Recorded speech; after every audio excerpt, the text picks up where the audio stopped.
한 번의 우연한 선택이 가족 전체의 인생을 완전히 뒤바꿔 놓은 프랑스 여성이 있습니다.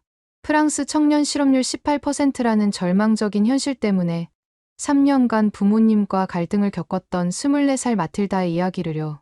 왜 하필 그렇게 먼 나라까지 가야 하느냐는 부모님의 강력한 반대에도 불구하고 몇 개월간 자신의 꿈을 포기하라는 압박을 받았던 마틸다는 결국 한 편의 다큐멘터리를 보고 용기를 내어 인생을 바꾸는 결심을 했습니다. 한국 땅을 밟은 부모님이 단 며칠 만에 보여준 반응은 마틸다가 상상도 못했던 것이었고요. 시간이 흐른 뒤에는 부모님 쪽에서 먼저 깜짝 놀랄 제안을 해왔다고 합니다. 프랑스에서 평생 살아왔던 부모님의 마음을 완전히 바꿔놓은 것은 과연 무엇이었을까요? 이제 마틸다의 놀라운 경험담을 함께 만나보시죠. 안녕하세요. 저는 마틸다예요. 지금은 서울에서 행복하게 살고 있지만 불과 몇 년 전만 해도 파리에서 막막한 미래를 고민하며 지하철을 타고 다니는 평범한 대학생이었습니다. 제가 자란 곳은 파리 19구 벨빌 지역이에요. 어릴 적부터 다양한 문화가 섞인 동네에서 살았거든요. 아랍계, 아프리카계, 아시아계 이민자들이 모여 사는 곳이라 길을 걸으면 온갖 언어가 들렸습니다. 아버지는 보험회사에서 30년 넘게 일하고 계시고 어머니는 초등학교 교사셨어요. 전형적인 프랑스 중산층 가정이었죠. 우리 가족은 매우 보수적이었습니다. 아버지는 안정이 최고야. 마틸다라는 말을 입에 달고 사셨고 어머니 역시 모험보다는 확실한 길을 택해야 한다고 늘 강조하셨어요. 제가 어릴 때부터 공무원이나 교사가 되어라라는 말을 수없이 들었거든요. 특히 저희 집은 대대로 안정적인 직업을 가져왔던 가문이어서 변화에 대한 두려움이 컸어요. 하지만 저는 어릴 때부터 달랐어요. 할머니와 함께 마르쉐에 장을 보러 다니는 게 가장 좋았거든요. 할머니는 토마토 하나를 고를 때도 이 색깔을 봐, 마틸다. 이 향을 맡아봐. 좋은 재료가 좋은 음식을 만든다고 말씀하셨습니다. 그때부터 음식에 대한 호기심이 생겼어요. 할머니는 프로방스 출신이셨는데 허브와 향신료를 절묘하게 조합하는 비법을 가지고 계셨거든요. 10살 때 처음으로 스스로 오믈렛을 만들어 봤어요. 계란을 젓고 팬에 버터를 두르고 조심스럽게 뒤집는 과정이 마치 과학실험 같았거든요. 완성된 오믈렛을 가족들이 맛있게 먹는 모습을 보면서 아, 음식으로 사람을 행복하게 만들 수 있구나라는 걸 깨달았습니다. 그날 밤 일기장에 나는 커서 사람들을 행복하게 만드는 요리사가 되고 싶다고 썼어요. 중학교 때는 학교 급식을 먹으면서 늘 생각했어요. 왜 이 음식은 맛이 없을까? 어떻게 하면 더 맛있게 만들 수 있을까? 집에 와서는 급식 메뉴를 재현해보면서 나름대로 개선해보곤 했죠. 어머니는 마틸다가 요리에 재능이 있나 봐라고 웃으며 말씀하셨지만 그땐 그저 취미일 뿐이었어요. 친구들 생일 파티 때마다 제가 만든 케이크를 가져가서 인기를 끌었던 기억이 나요. 고등학교에 진학하면서 진로를 정해야 했습니다. 부모님은 당연히 안정적인 길을 원하셨죠. 수학을 잘하니까 경영학이나 회계학을 전공해라라고 하셨어요. 하지만 저는 음식과 관련된 공부를 하고 싶었거든요. 몇 달간 실랑이를 벌인 끝에 결국 타협점을 찾았습니다. 파리 소르본 대학교 식품공학과에 진학하기로 한 거예요. 그래도 공학이니까 취업은 될 거야 라는 부모님의 말씀에 저도 어느 정도 동의했어요. 식품공학이라면 과학적인 접근으로 음식을 연구할 수 있을 것 같았거든요. 아그로알리망테르라고 불리는 이 전공은 식품의 영양 성분부터 가공기술, 품질 관리까지 모든 걸 다루는 분야였습니다.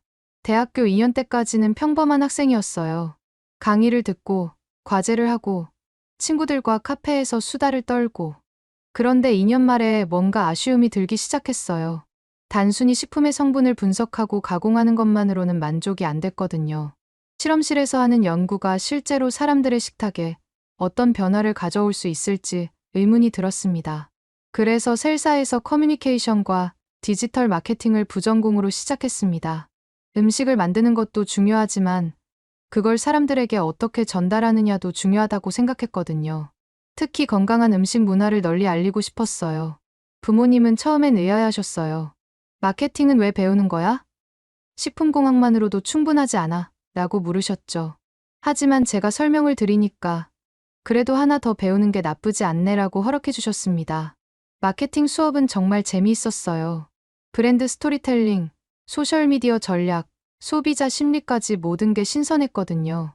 특히 글로벌 브랜드들이 어떻게 다른 문화권에 진출하는지 배우는 케이스 스터디가 흥미로웠습니다. 네슬레가 아시아 시장에 진출할 때 현지 입맛에 맞춰 제품을 변화시킨 사례를 보면서 문화 간의 소통이 이렇게 중요하구나라고 깨달았어요. 그렇게 3학년이 되었어요. 그때까지만 해도 저는 프랑스 음식 회사에 취직해서 평범하게 살 거라고 생각했습니다.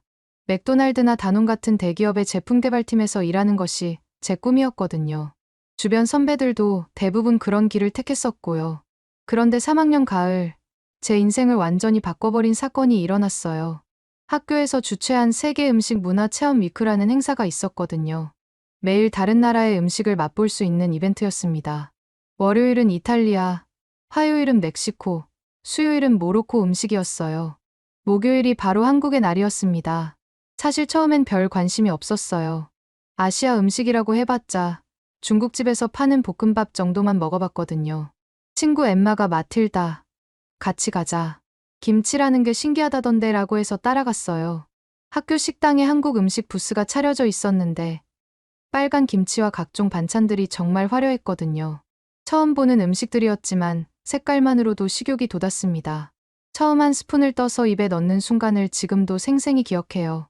김치찌개의 얼큰한 맛이 입안에 퍼지면서 이게 뭐지? 라는 생각이 들었거든요. 신맛, 매운맛, 감칠맛이 완벽하게 조화를 이루고 있었어요.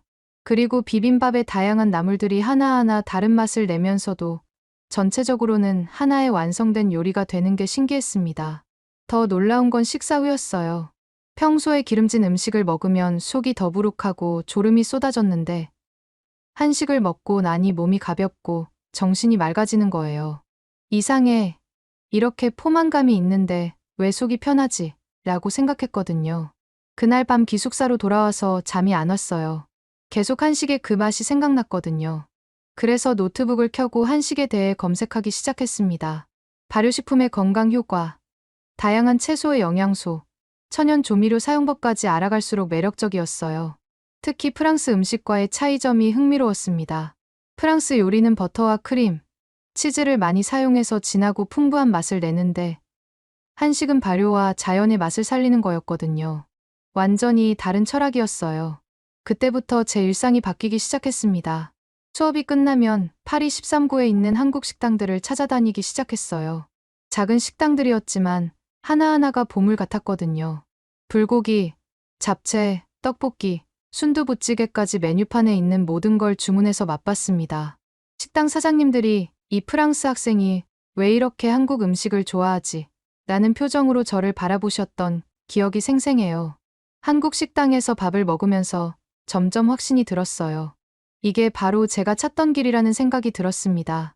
그래서 유튜브에서 한국 음식 관련 영상들을 찾아보기 시작했어요. 그 중에서도 CJ제일제당의 비비고 브랜드가 전 세계로 진출하는 다큐멘터리를 본 순간 정말 소름이 돋았거든요. 바로 이거야 하는 생각이 머릿속을 스쳐 지나갔습니다. 제가 그동안 공부해온 식품공학과 마케팅 지식, 그리고 한식에 대한 열정을 모두 살릴 수 있는 분야였어요. 그날 밤 잠을 거의 못 잤어요. 머릿속으로 온갖 계획들이 돌아다녔거든요. 다음 날 아침부터 한국 푸드테크 기업들을 찾아보기 시작했습니다. 그러던 중 한 스타트업에서 글로벌 마케팅 인턴을 모집한다는 공고를 발견했어요. 자격 요건을 보니까 제가 딱 맞는 거예요. 식품 관련 전공, 마케팅 경험, 그리고 한식에 대한 열정까지 모든 조건이 부합했거든요. 이력서를 쓰면서 그동안 운영했던 인스타그램 계정도 포트폴리오로 첨부했어요. 프렌치 거리 사랑한 K푸드라는 콘셉트로 만든 계정이 1000명이 넘는 팔로워를 가지고 있었거든요. 한식 레시피부터 문화 이야기까지 다양한 콘텐츠를 올렸던 것들이 모두 도움이 될 것 같았습니다. 지원서를 제출하고 나서 정말 떨렸어요. 한국이라는 먼 나라에서 일할 수 있는 기회였거든요. 일주일 정도 지나서 화상 면접 연락이 왔습니다. 면접관님들이 제 포트폴리오를 보고 정말 흥미로운 콘텐츠네요. 프랑스 사람이 한식을 이렇게 잘 이해하고 있다니 놀랍습니다라고 말씀해 주셨어요. 면접에서 제가 한식의 글로벌화 가능성에 대해 열정적으로 이야기했거든요. 한식은 건강하고 균형 잡힌 음식이에요. 서구 사람들이 점점 건강한 음식을 찾고 있는 지금, 한식은 정말 큰 기회가 있다고 생각합니다라고 말했죠. 면접관님들이 고개를 끄덕이시는 모습을 보면서 손흥이 좋다는 느낌이 들었어요. 이틀 후에 합격 통보를 받았습니다. 메일을 확인하는 순간 너무 기뻐서 소리를 질렀어요. 기숙사 룸메이트가 마틸다, 왜 그래? 무슨 일이야? 라고 물어볼 정도였거든요. 한국에서 인턴십을 하게 됐어. 라고 말하니까 친구들도 함께 기뻐해 주었습니다. 하지만 부모님께 말씀드리는 건 쉽지 않았어요. 저녁 식사 시간에 조심스럽게 꺼내봤거든요. 엄마, 아빠, 제가 한국에서 인턴십을 하게 됐어요 라고 말하니까 두 분 다 깜짝 놀라시는 거예요. 한국, 왜 하필 그렇게 먼 나라까지 가야 하는 거야? 라고 아버지가 물으셨어요. 어머니도 프랑스에도 좋은 회사들이 많은데 굳이 아시아까지 갈 필요가 있을까? 라고 걱정스러운 표정으로 말씀하셨습니다. 며칠 동안 계속 설득을 시도했어요. 제가 왜 한국에 가고 싶은지, 이 기회가 얼마나 소중한지 설명했거든요. 이건 제 인생에서 정말 중요한 기회예요. 한식과 푸드테크 분야에서 경험을 쌓을 수 있는 거라고요 라고 말했습니다. 부모님은 점점 마음이 움직이시는 것 같았어요. 특히 제가 그동안 한식에 얼마나 열정을 쏟았는지 보셨거든요. 결국 일주일 후에 아버지가 마틸다가 정말 원한다면 허락하겠다. 하지만 조심하고 무슨 일이 있으면 언제든 연락해라라고 말씀해 주셨습니다. 드디어 한국행 비행기에 몸을 맡겼어요. 13시간 비행이었는데 설렘과 긴장이 섞여서 잠을 거의 못 잤거든요. 인천공항에 도착했을 때, 와, 정말 한국에 왔구나라는 실감이 났습니다. 공항부터가 정말 깨끗하고 현대적이었어요. 서울에 첫 발을 디딘 순간부터 놀라움의 연속이었습니다. 지하철이 정말 깨끗하고 시간이 정확한 거예요. 파리 지하철과는 완전히 달랐거든요. 그리고 24시간 편의점이 곳곳에 있다는 게 신기했어요. 밤늦게도 뭔가를 살 수 있다는 게 정말 편리했습니다. 첫 출근 날은 정말 떨렸어요. 회사는 강남에 있는 스타트업이었는데 사무실이 정말 현대적이고 활기찼거든요. 직원분들이 모두 친절하게 맞아주셨어요. 특히 팀장님이 마틸다 씨, 환영합니다. 프랑스에서 온 우리 팀의 새로운 멤버예요 라고 소개해 주셨을 때 정말 뿌듯했습니다. 처음엔 한국에 빨리빨리 문화에 적응하기 어려웠어요. 점심시간이 15분밖에 안 되는 거예요. 프랑스에서는 최소 1시간은 여유롭게 식사를 했는데 여기서는 정말 빨리 먹고 바로 일터로 돌아가야 했거든요. 처음 며칠은 체할 뻔했어요. 회사 업무 처리 속도도 정말 빨랐습니다. 보고서를 제출하면 바로 피드백이 오고 수정사항도 즉시 반영해야 했어요. 프랑스에서는 하루 이틀 여유를 두고 천천히 했는데 여기서는 모든 게 실시간으로 진행됐거든요. 처음엔 정말 당황스러웠습니다. 하지만 시간이 지나면서 이런 문화가 나름대로 합리적이라는 걸 깨달았어요. 빠른 의사결정과 즉각적인 실행력이 회사의 경쟁력을 만드는 거였거든요. 그리고 효율성 면에서도 훨씬 좋았어요. 불필요한 시간 낭비 없이 핵심에 집중할 수 있었습니다. 점심시간에 동료들과 함께 식사하면서 한국 직장 문화를 배워갔어요. 팀원 중 한 분이 마틸다 씨는 어떤 한식을 가장 좋아해요? 라고 물어보셨거든요. 김치찌개요. 정말 맛있어요 라고 답하니까 모든 분들이 웃으면서 와, 정말 한국 사람 같네요 라고 말씀해 주셨습니다. 회사 근처에 있는 맛집들을 하나씩 탐방하는 재미도 쏠쏠했어요. 낮에는 김치찌개, 된장찌개, 비빔밥 같은 정통 한식을 먹고 저녁에는 치킨이나 떡볶이 같은 분식도 도전해봤거든요. 각각의 음식이 주는 만족감이 달랐어요. 특히 한강에서 치킨과 맥주를 마시는 치맥 문화에 완전히 빠졌습니다. 동료들이 마틸다 씨, 금요일에 한강 치맥 어때요? 라고 제안했을 때 정말 신났거든요. 강변에 앉아서 시원한 맥주와 바삭한 치킨을 먹으면서 서울 야경을 보는 게 이렇게 낭만적일 줄 몰랐어요. 한국의 안전함도 정말 인상적이었습니다. 밤늦게 혼자 돌아다녀도 전혀 무섭지 않았어요. 파리에서는 밤에 혼자 다니기가 좀 무서웠는데 서울은 자정에도 사람들이 평범하게 길을 걸어 다니고 있었거든요. 이런 안전한 도시에서 살 수 있다니 라는 생각이 들었습니다. 지하철에서 사람들이 질서를 잘 지키는 모습도 인상적이었어요. 에스컬레이터에서는 한쪽으로만 서고 지하철 문 앞에서는 내리는 사람을 먼저 기다린 후에 타는 문화가 정말 합리적이라고 생각했거든요. 시민의식이 높다는 느낌을 받았습니다. 업무에서도 점점 적응해갔어요. 한식의 글로벌 마케팅 전략을 세우는 프로젝트에 참여하게 됐거든요. 프랑스 시장 진출을 위한 현지화 방안을 제안하는 것이 제 주요 업무였어요. 김치를 프랑스 사람들에게 어떻게 어필할 수 있을까? 라는 고민을 매일 했습니다. 시장 조사를 하면서 프랑스 소비자들의 성향을 분석했어요. 건강한 음식에 대한 관심이 높아지고 있고, 특히 발효식품의 인기가 증가하고 있다는 데이터를 발견했거든요. 김치가 프로바이오틱스의 보고라는 점을 강조하면 될 것 같아요 라고 팀에 제안했습니다. 동료분들이 제 아이디어에 관심을 보여주셨어요. 마틸다 씨만이 알 수 있는 프랑스 시장의 특성이네요 라고 팀장님이 말씀해 주셨거든요. 제가 외국인이라는 점이 오히려 장점이 되는 순간이었습니다. 인턴십 기간 동안 한국어 공부도 열심히 했어요. 처음엔 안녕하세요.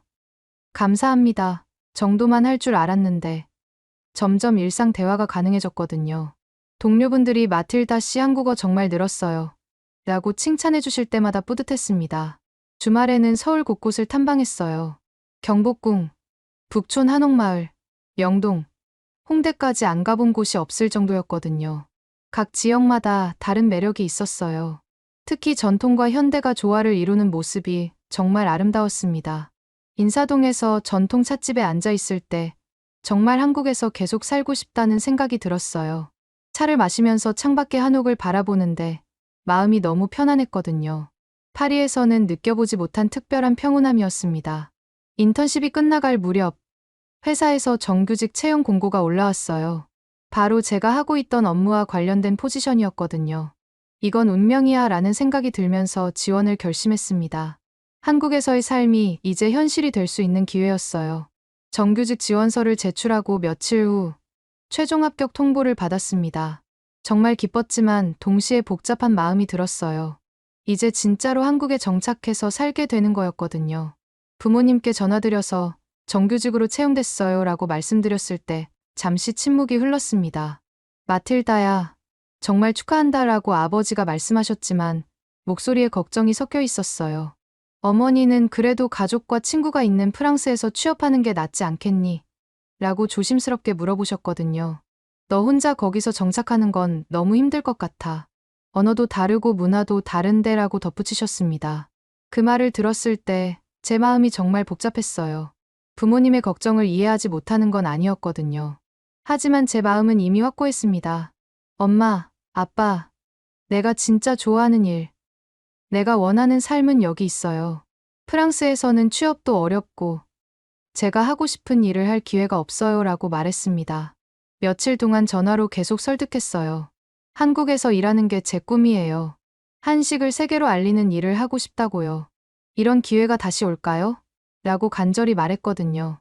부모님도 제 열정을 보시고 점점 마음이 움직이시는 것 같았어요. 결국 일주일 후에 아버지가 마틸다가 정말 원한다면 허락하겠다. 하지만 힘들면 언제든 프랑스로 돌아와라고 말씀해 주셨습니다. 어머니도 우리가 너를 믿는다. 조심하고 무슨 일이 있으면 언제든 연락해라 라고 응원해 주셨어요. 정규직으로 일을 시작했지만 처음엔 정말 힘들었습니다. 인턴 때와는 완전히 다른 책임감이 있었거든요. 한국어로 보고서를 작성해야 했는데 전문 용어들이 정말 어려웠어요. 이게 맞나? 라고 계속 의심하면서 동료분들께 확인받아야 했습니다. 회의에서도 다 이해하지 못할 때가 많았어요. 빠른 속도로 진행되는 토론을 따라가기 어려웠거든요. 제가 의견을 말하려고 하면 죄송해요. 다시 한번 말씀해 주세요라고 물어봐야 할 때가 자주 있었습니다. 처음엔 정말 위축됐어요. 그런데 팀장님이 마틸다 씨, 천천히 하세요. 외국인이 한국에서 일하는 게 쉬운 일이 아니에요. 시간이 지나면 늘어날 거예요 라고 격려해 주셨어요. 동료분들도 정말 친절하게 도와주셨거든요. 특히 제 옆자리에 앉은 민준 씨가 많은 도움을 주었습니다. 민준 씨는 저보다 3살 많은 선배였는데 정말 따뜻한 분이었어요. 제가 모르는 한국어가 있으면 자세히 설명해 주시고 회사 생활의 노하우도 알려주셨거든요. 마틸다 씨, 이런 상황에서는 이렇게 하시면 돼요 라고 하나하나 가르쳐 주셨습니다. 점심시간에는 맛있는 한식당도 추천해 주셨어요. 오늘은 순대국 어때요? 정말 맛있는 집이 있어요 라고 말씀하시면서 직접 데려가 주시기도 했거든요. 덕분에 회사 근처의 숨은 맛집들을 많이 알게 됐습니다. 민준 씨 덕분에 한국 직장 문화도 빨리 익힐 수 있었어요. 회식 때는 이렇게 하시면 되고 상사분들께는 이런 식으로 인사하시면 좋을 거예요 라고 조언해 주셨거든요. 정말 세심하게 챙겨주셔서 고마웠습니다. 어느 날은 제가 감기에 걸렸는데 민준 씨가 마틸다 씨, 괜찮아요? 약국에서 감기약 사다 드릴까요? 라고 물어보셨어요. 그때 정말 감동받았거든요. 가족도 아닌데 이렇게 챙겨주다니.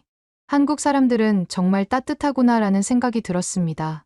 주말에는 민준 씨가 서울의 숨은 명소들을 소개해주기도 했어요. 마틸다 씨, 성수동에 가봤어요?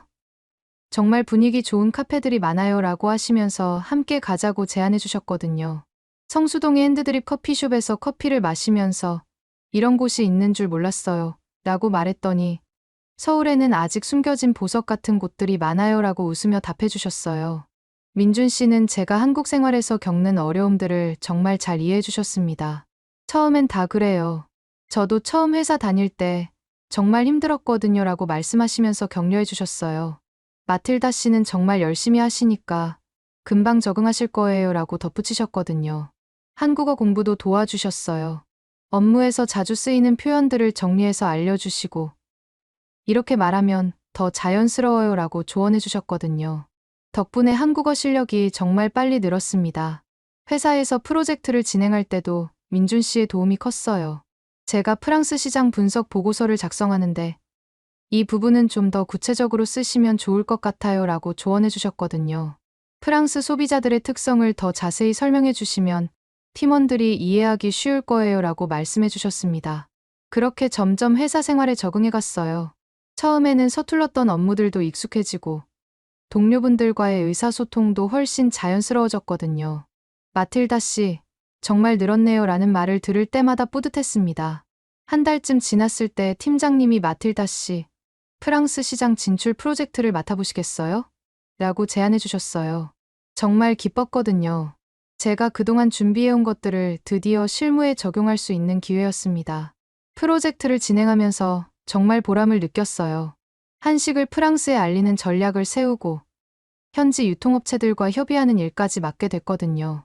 이게 바로 제가 하고 싶었던 일이에요 라는 생각이 들면서 매일이 즐거웠습니다. 그런데 시간이 지날수록 부모님과의 연락이 줄어들기 시작했어요. 처음엔 매일 전화했는데 점점 일주일에 한 번, 2주일에 한 번으로 줄어들었거든요. 바쁘기도 했지만 뭔가 서로 어색해지는 느낌이 들었어요. 부모님은 제가 한국에서 혼자 살고 있다는 게 계속 걱정되시는 것 같았어요. 마틸다야, 거기서 혼자 밥은 잘 챙겨 먹고 있니? 라고 물어보시고, 친구는 사귀었니? 외롭지 않니? 라고 걱정해 주셨거든요. 저는 괜찮아요. 잘 지내고 있어요 라고 답했지만 뭔가 부모님을 안심시켜드리지 못하는 것 같았어요. 특히 어머니는 그래도 가족이 있는 프랑스가 좋지 않을까 라는 말씀을 가끔 하셨거든요. 그럴 때마다 제 마음이 조금씩 무거워졌습니다. 반년쯤 지났을 때 정말 힘든 시기가 있었어요. 프로젝트가 생각처럼 잘 안 풀리고 한국어로 프레젠테이션을 해야 하는데 자꾸 실수가 났거든요. 그날 밤 혼자 집에 앉아 있는데 갑자기 눈물이 났어요. 정말 내가 여기서 잘할 수 있을까? 라는 의심이 들기 시작했습니다. 부모님 목소리가 그리워지고 프랑스 친구들과 함께 보냈던 시간들이 생각났거든요. 혹시 부모님 말이 맞는 건 아닐까? 라는 생각도 들었어요. 다음 날 민준 씨가 제 표정을 보시고 마틸다 씨, 무슨 일 있어요? 표정이 안 좋아 보이네요 라고 물어보셨어요. 처음엔 괜찮아요 라고 답했는데 민준 씨가 커피 한잔 하면서 이야기해요 라고 제안해 주셨거든요. 카페에서 제 고민을 털어놓았어요. 가끔 정말 힘들어요. 혼자 있으면 외롭고 일도 생각보다 어렵고 라고 말했더니 민준 씨가 정말 진지하게 들어주셨어요. 처음엔 다 그래요. 저도 신입사원 때 정말 힘들었거든요 라고 말씀해 주셨습니다. 하지만 마틸다 씨는 정말 열심히 하고 있어요. 벌써 이렇게 적응하신 것만 해도 대단한 거예요 라고 격려해 주셨어요. 그리고 여기서 포기하면 정말 후회하실 거예요. 마틸다 씨가 하고 있는 일은 정말 의미 있는 일이거든요 라고 덧붙이셨거든요. 그 말을 들으니까 다시 힘이 났어요. 맞아. 나는 내가 좋아하는 일을 하고 있어. 조금 힘들다고 포기할 수는 없지라는 생각이 들었습니다. 민준 씨 덕분에 다시 마음을 다잡을 수 있었어요. 그 후로 더 열심히 일했습니다. 한국어 공부도 더 집중적으로 하고 업무에서도 더 적극적으로 참여했어요. 점점 자신감이 생기면서 실력도 늘었거든요. 팀장님도 마틸다 씨, 정말 많이 늘었네요 라고 칭찬해 주셨습니다. 1년이 지날 무렵 저는 완전히 한국 생활에 적응했어요. 한국어로 자연스럽게 대화할 수 있게 됐고, 업무도 능숙하게 처리할 수 있게 됐거든요. 프랑스 시장 진출 프로젝트도 성공적으로 마무리되면서 회사에서 인정받기 시작했습니다. 그런데 부모님과의 관계는 여전히 어색했어요. 전화를 할 때마다 언제 프랑스에 놀러 올 거니? 라고 물어보시고, 한국 생활이 정말 괜찮니? 라고 걱정 어린 목소리로 말씀하셨거든요. 제가 아무리 잘 지내고 있어요 라고 해도 완전히 안심하지 못하시는 것 같았어요. 그래서 결심했습니다. 부모님을 한국으로 초대해서 제 생활을 직접 보여드리기로 한 거예요. 엄마, 아빠, 한국에 놀러 오세요. 제가 어떻게 살고 있는지 직접 보시면 안심하실 거예요 라고 말씀드렸습니다. 처음엔 그렇게 먼 곳까지 가야 하나? 라고 주저하셨지만 제가 계속 설득해서 결국 한국을 방문하기로 하셨어요. 딸이 어떻게 살고 있는지 직접 봐야겠다라고 아버지가 말씀하셨거든요. 드디어 부모님이 한국에 오시게 된 거였습니다. 부모님이 인천공항에 도착하셨을 때 정말 떨렸어요. 1년 반 만에 만나는 거였거든요. 공항 게이트에서 나오시는 모습을 보는 순간 눈물이 날 뻔했습니다. 엄마, 아빠, 라고 달려가서 안아드렸을 때 아버지가 우리 딸 많이 컸네라고 웃으시며 말씀하셨어요. 택시를 타고 서울로 향하면서 부모님의 반응을 지켜봤어요. 창밖으로 보이는 한강과 고층 빌딩들을 보시면서 와, 정말 현대적이네라고 감탄하셨거든요. 어머니는 도로가 정말 깨끗하다라고 말씀하시면서 파리와 비교하시는 것 같았어요. 제가 살고 있는 원룸에 도착했을 때 부모님이 깜짝 놀라셨습니다. 이렇게 깔끔하고 편리하게 되어 있구나라고 아버지가 말씀하셨어요. 특히 현관에서 신발을 벗는 문화에 대해 설명해 드렸을 때 정말 위생적이네라고 감탄하셨거든요. 첫 한식 경험은 회사 근처 한식당에서였어요. 김치찌개와 불고기, 그리고 각종 반찬들을 드시면서 이게 바로 마틸다가 그렇게 좋아했던 음식이구나라고 말씀하셨습니다. 어머니는 김치를 한 젓가락 드시고 매운데 비맛이 깔끔하네라고 놀라워하셨어요. 반찬이 무료로 리필된다는 걸 알려드렸을 때 프랑스에서는 상상도 못할 일이네라고 정말 신기해하셨습니다. 지하철을 처음 타셨을 때의 반응도 인상적이었어요. 부모님이 지하철의 깨끗함과 정시성에 정말 놀라셨거든요. 파리 지하철과는 완전히 다르네라고 어머니가 말씀하셨어요. 사람들이 질서정연하게 줄을 서서 기다리는 모습을 보시고 시민의식이 정말 높구나라고 감탄하셨습니다. 명동에서 쇼핑을 경험하시면서 화장품 가게 직원분들의 친절한 서비스에 감동받으셨어요. 안녕하세요. 어서 오세요라고 인사해 주시고 샘플도 아낌없이 주시는 모습을 보시면서 서비스가 정말 좋네라고 말씀하셨습니다. 길거리 음식도 함께 맛보셨는데 호떡을 드시면서 겉은 바삭하고 속은 달콤하네. 정말 맛있다라고 아버지가 웃으시며 말씀하셨어요. 그런데 정말 특별한 경험은 제가 효소 찜질방에 모시고 갔을 때였어요. 강남 근처에 있는 한 웰니스 센터였는데 한국 전통 발효 기술을 이용한 효소 찜질을 체험할 수 있는 곳이었거든요. 이게 뭐야? 라고 부모님이 신기해하셨는데 직원분이 쌀겨와 각종 약초를 발효시켜서 만든 자연 찜질이에요 라고 설명해 주셨어요. 처음에는 좀 의심스러워 하셨어요. 정말 안전한 거야? 라고 어머니가 걱정하셨거든요. 하지만 직원분이 60도 정도로 자연 발열되는 거라 몸에 전혀 무리가 없어요. 오히려 혈액순환에 도움이 되죠라고 자세히 설명해 주시니까 안심하셨습니다. 효소 찜질 체험복을 입고 발효된 톱밥 더미 안에 들어가시는 모습이 정말 재미있었어요. 이상해, 뜨거운데 숨쉬기가 편하네라고 아버지가 놀라워하셨거든요. 어머니도 향이 정말 좋아. 마치 숲속에 있는 것 같아라고 감탄하셨어요. 15분 정도 찜질을 하고 나오셨을 때 부모님의 표정이 완전히 달라져 있었어요. 몸이 정말 가벼워졌어 라고 아버지가 팔을 쭉쭉 펴시면서 말씀하셨거든요. 어머니는 피부가 부드러워진 것 같아. 이런 신기한 체험이 있다니 라고 놀라워하셨습니다. 찜질방 휴게실에서 식혜와 계란을 먹으면서 한국 사람들은 이런 곳에서 휴식을 취하는구나 라고 문화적 차이를 느끼셨어요. 특히 아버지가 프랑스에는 이런 시설이 없는데 정말 건강에 좋을 것 같다라고 말씀하시는 걸 보고 한국 문화에 깊이 빠져드시는 것 같았어요. 경복궁에서 수문장 교대식을 보시면서 정말 웅장하고 아름답다라고 감탄하셨고 북촌 한옥마을의 전통 찻집에서 차를 마시면서 이런 평온함이 도시 한복판에 있다니라고 놀라워하셨거든요. 찻집 사장님이 따님이 정말 한국을 사랑하시더라고요 라고 말씀해 주셨을 때 부모님이 정말 뿌듯해 하시는 표정이었어요. 한강공원에서의 치맥 체험은 정말 인상적이었습니다. 강변에 앉아서 치킨과 맥주를 마시면서 야경을 보는데 이런 여가 문화가 있구나.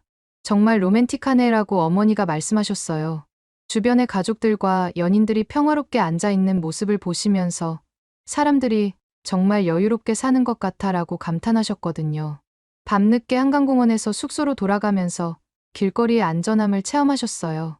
자정이 넘어서도 사람들이 자연스럽게 다니고 있는 모습을 보시고 파리에서는 이 시간에 혼자 다니기 무서운데 여기는 정말 안전하네라고 어머니가 놀라워하셨습니다. 제 회사를 방문하셨을 때의 반응도 정말 인상 깊었어요. 동료분들이 마틸다 씨 부모님이시죠. 따님이 정말 열심히 일하고 계세요라고 인사해 주시고 팀장님도 마틸다 씨는 우리 팀의 보물이에요라고 칭찬해 주셨거든요. 부모님이 제 업무 환경을 직접 보시고 딸이 이런 좋은 환경에서 일하고 있구나라고 정말 안심하셨어요. 점심시간에 동료분들과 함께 갈비탕을 드시면서 이렇게 깊은 맛이 나는 음식이 있구나라고 감탄하셨습니다. 민준 씨가 한국 음식 어떠세요? 라고 물어보시자 정말 맛있어요. 마틸다가 왜 한식을 좋아하는지 알겠네요 라고 답하셨어요. 이태원에서 다양한 국가의 음식을 맛보시면서 서울 안에서 세계 여행을 하는 기분이네 라고 신기해하셨고 홍대에서는 젊은 사람들의 에너지와 길거리 공연을 보시면서 정말 활기차고 자유로운 분위기네 라고 즐거워하셨어요. 노래방 체험도 특별했습니다. 이게 바로 노래방이구나 라고 신기해하시면서 프랑스 샹송을 부르셨거든요. 제가 케이팝 노래를 부르자 마틸다가 정말 한국 사람이 다 된 것 같네라고 웃으시며 말씀하셨습니다. 전통시장 구경도 정말 즐거워하셨어요. 광장시장에 가서 빈대떡과 마약김밥을 드시면서 이런 서민적인 음식이 이렇게 맛있다니라고 놀라워하셨거든요. 시장 상인분들이 어느 나라에서 오셨어요? 라고 친근하게 말을 걸어주시는 모습을 보시고 한국 사람들은 정말 정이 많구나라고 감동받으셨어요. 한의원 체험도 인상적이었습니다. 제가 가끔 가는 한의원에 모시고 가서 맥진과 상담을 받아보셨는데 한의사 선생님이 스트레스가 많으시네요. 어깨와 목이 많이 뭉쳐 있어요. 라고 정확히 짚어주시니까 어떻게 맥만 짚고도 이걸 알 수 있지? 라고 정말 신기해하셨어요. 침과 부항 치료도 받아보셨는데 처음에는 무서워하셨지만 치료 후에 정말 몸이 가벼워졌어 라고 만족해 하셨거든요. 서양의학과는 완전히 다른 접근이네. 정말 흥미로워라고 아버지가 말씀하셨습니다. 한국의 의료 시스템도 경험해 보셨어요. 어머니가 감기 기운이 있으셔서 근처 병원에 갔는데 진료비가 정말 저렴한 걸 보시고 깜짝 놀라셨거든요. 프랑스에서는 이런 비용으로는 진료를 받을 수 없어 라고 말씀하시면서 한국의 의료보험 시스템에 감탄하셨어요. 그런 경험들을 하시면서 부모님의 마음이 점점 바뀌시는 게 느껴졌어요. 마틸다야, 한국에서의 내 생활을 직접 보니까 정말 안심이 된다라고 아버지가 말씀하셨거든요. 처음엔 걱정이 많았는데 이렇게 좋은 환경에서 내가 원하는 일을 하고 있으니 다행이야 라고 덧붙이셨어요. 어머니도 한국이 이렇게 살기 좋은 곳인 줄 몰랐어. 안전하고 사람들도 친절하고 음식도 맛있고 라고 말씀하셨습니다. 그러더니 갑자기 우리도 여기서 살고 싶어졌다라고 하시는 거예요. 정말 깜짝 놀랐거든요. 딸 보러 한국 왔다가 우리도 살고 싶어졌다라고 아버지가 웃으시면서 말씀하셨어요. 프랑스의 느린 행정 처리와 높은 물가, 그리고 치안 불안을 생각하니까 한국이 훨씬 살기 좋다고 느끼셨던 거예요. 제가 한국의 F5 13 연금 영주권 제도에 대해 설명해 드렸어요. 60세 이상이고 프랑스 연금이 한국 국민 소득의 2배 이상이면 영주권을 받을 수 있어요 라고 말씀드리니까 부모님이 정말 관심을 보이셨거든요. 정말이야? 그럼 우리도 가능한 거네 라고 아버지가 놀라워하셨어요. 부모님 연금이 조건에 충분히 맞았거든요. 한국에서 살면 의료비도 저렴하고 교통비도 싸고 무엇보다 안전하니까 좋을 것 같아 라고 어머니가 말씀하셨습니다. 부모님이 진지하게 상의하시는 모습을 봤어요. 파리 아파트를 팔면 한국에서 좋은 집을 살 수 있을 거야 라고 아버지가 계산해 보시면서 말씀하셨거든요. 경기도 근교에 조용한 집을 구해서 살면 좋을 것 같아 라고 어머니도 동의하셨어요. 부모님이 마틸다야, 우리 정말 한국으로 이주하려고 한다라고 말씀하셨을 때 정말 믿을 수 없었어요. 정말이세요? 라고 물어보니까 한국에서 며칠 살아보니까 확신이 선다. 여기가 우리 노후를 보낼 곳이야 라고 확신에 찬 목소리로 답하셨거든요. 부모님이 프랑스로 돌아가신 후 정말 본격적으로 이주 준비를 시작하셨어요. 파리 아파트 매매 절차를 밟고 한국의 경기도 지역 주택들을 알아보기 시작하셨거든요. 영주권 신청 서류도 준비하시면서 내년에는 한국에서 살 수 있을 거야 라고 기대에 찬 목소리로 말씀하셨어요. 더 놀라운 건 제 동생 소피까지 한국에 관심을 갖기 시작한 거예요. 부모님이 찍어온 사진들과 영상들을 보고 언니, 나도 한국 가고 싶어 라고 말하더라고요. 특히 케이팝과 한국 드라마에 빠져서 한국어 배우고 싶어. 한국 대학교에 유학 가면 안 될까? 라고 물어봤어요. 소피가 언니 덕분에 우리 가족이 다 한국 팬이 되었어 라고 웃으면서 말하더라고요. 정말 상상도 못했던 일이었어요. 제가 혼자 한국에 와서 시작한 일이 결국 가족 전체의 인생을 바꿔놓은 거였거든요. 지금은 부모님이 한국 이주 준비를 하시고 동생은 한국 유학을 준비하고 있어요. 민준 씨와는 연애도 시작했고요. 우리 가족이 모두 한국에서 새로운 인생을 시작하게 되었네라고 생각하니까 정말 신기하고 감사했습니다. 부모님이 딸 덕분에 한국으로 인생 리셋을 하게 되었다라고 말씀하실 때마다 뿌듯해요.